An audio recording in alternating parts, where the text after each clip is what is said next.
Dans cette vidéo, je te parle des incidents qui ont eu lieu avant, pendant et après le match qui opposait le Maccabi Tel Aviv à l'Ajax d'Amsterdam. Parenthèse, je savais pas que Tel Aviv c'était en Europe. Je tiens à préciser dans un premier temps que moi je suis comme les Miss France avec la beauté en moins mais l'intelligence en plus, mais il y a quelque chose qui nous rapproche, c'est que je suis contre la violence et contre la guerre. Je vais aussi vous parler d'hooliganisme car étrangement dans cette affaire, on a l'impression que les supporters sont tous des anges. Je remarque pour commencer que la presse française est unanime, c'est une attaque antisémite. Elle reprend donc les propos de Benjamin Netanyahou et des autorités néerlandaises. Pour rappel, pour que l'acte soit qualifié d'antisémite, il faut une enquête et donc un jugement. Pour l'instant, dans cette histoire, on pourrait plutôt parler d'attaque anti-israélienne. Les réactions de Tel Aviv pour commencer. Israël dénonce des violences effroyables contre ses supporters et envoie des avions pour leur porter assistance. Le président israélien Isaac Herzog dénonce des images qui rappellent le 7 octobre, n'hésitant pas à dénoncer un pogrom à Amsterdam. Toujours dans la nuance. Une enquête visera à déterminer si ces actions étaient préméditées, cette piste étant envisagé. Le bilan humain, 5 personnes hospitalisées et 62 arrestations. Je te montre pas les images, elles sont facilement trouvables sur Telegram, sur X, sur Instagram, sur TikTok, sur YouTube, etc., etc. Comme Macron a été taxé d'antisémite il y a pas longtemps, lui aussi fait une déclaration excessive. À Amsterdam, l'agression des supporters israéliens rappelle les heures les plus indignes de l'histoire. Je suis tombé sur le brouillon de son discours. Au départ, il voulait parler de Shoah sportive et on lui a dit « Non, Manu, là, t'exagères un peu ». Ce qu'on oublie de dire dans cette affaire, c'est que moi je fais du foot, je peux le dire de façon très libre, le supporter n'est pas très intelligent. Souvenez-vous, en France, ça arrive régulièrement, on va avoir un derby dimanche entre Saint-Étienne et Lyon, espérons que ça ne dérape pas, mais très souvent les supporters se tapent dessus. Pourtant ça n'a rien à voir avec de l'antisémitisme, de l'islamophobie, du racisme ou je ne sais quoi, c'est du supporterisme bête et méchant. En mai 2024, pour la Coupe de France, le PSG devait affronter l'OL et de violents affrontements avant le match ont éclaté entre supporters sur un péage d'autoroute. Bilan, plusieurs blessés et un bus de supporters de l'OL qui a été incendié. Je vous vois venir, vous allez me dire « Ouais, mais le PSG, l'OL, c'est pas en Israël ?» Ouais, c'est vrai. Merci. Les journalistes, je suis désolé, vous ne faites pas votre travail. Votre but, c'est pas juste de reprendre les communiqués officiels de Benjamin Netanyahou ou des autorités néerlandaises, c'est aussi de mener une enquête. Alors, c'est pas forcément se déplacer sur le terrain, vous pouvez faire comme moi depuis votre ordinateur, vous faites des petites recherches. Normalement, c'est pas très compliqué. Par exemple, en Israël, on a un club de foot extrêmement violent, le Beitar Jérusalem, le club le plus raciste d'Israël. Il y a des problèmes de violence assez régulièrement, notamment lorsqu'ils affrontent les clubs rivaux, comme par exemple le Maccabi Tel Aviv. Il y a donc du hooliganisme au Beitar Jérusalem et également dans le club de foot du Maccabi Tel Aviv.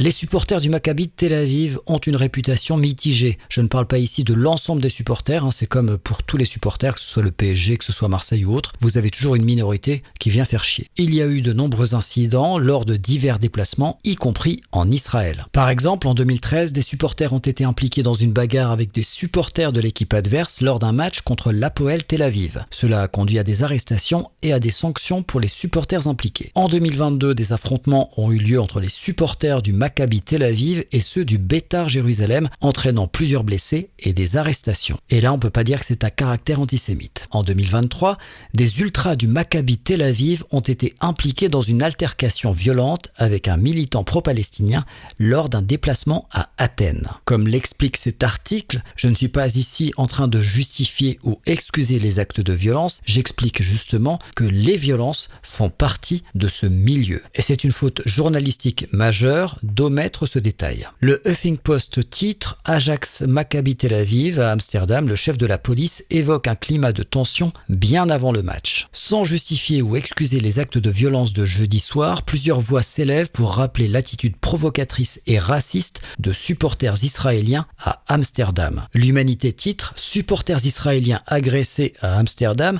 attaque antisémite ou hooligan pris à leur propre jeu ». France 24, ce que l'on sait des violences commises à Amsterdam contre des supporters du Maccabi Tel Aviv. On a ici un contexte de ce qui s'est passé avant le match, provocation et chants racistes des supporters israéliens.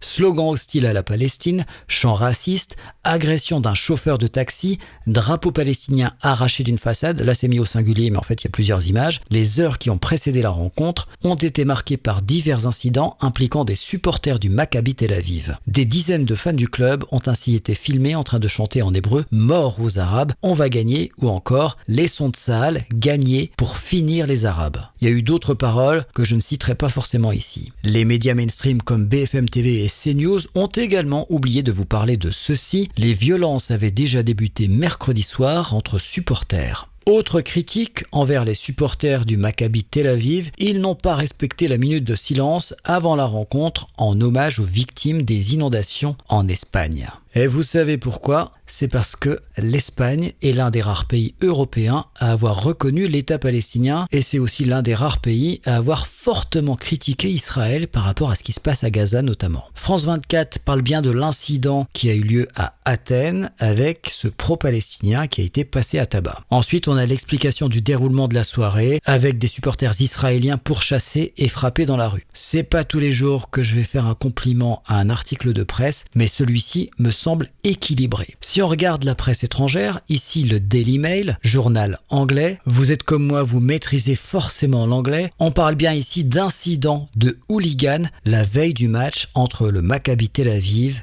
et l'Ajax d'Amsterdam. Ici, dans le journal Middle East Eye, on parle également de la provocation des hooligans israéliens qui ont entonné plusieurs slogans anti-palestiniens. Voilà, je t'ai donné suffisamment d'éléments pour que tu puisses arriver à ta propre conclusion. Dis-moi en commentaire ce que tu penses de ces incidents. Et si tu as regardé la vidéo jusqu'au bout, écris Crime de lumière.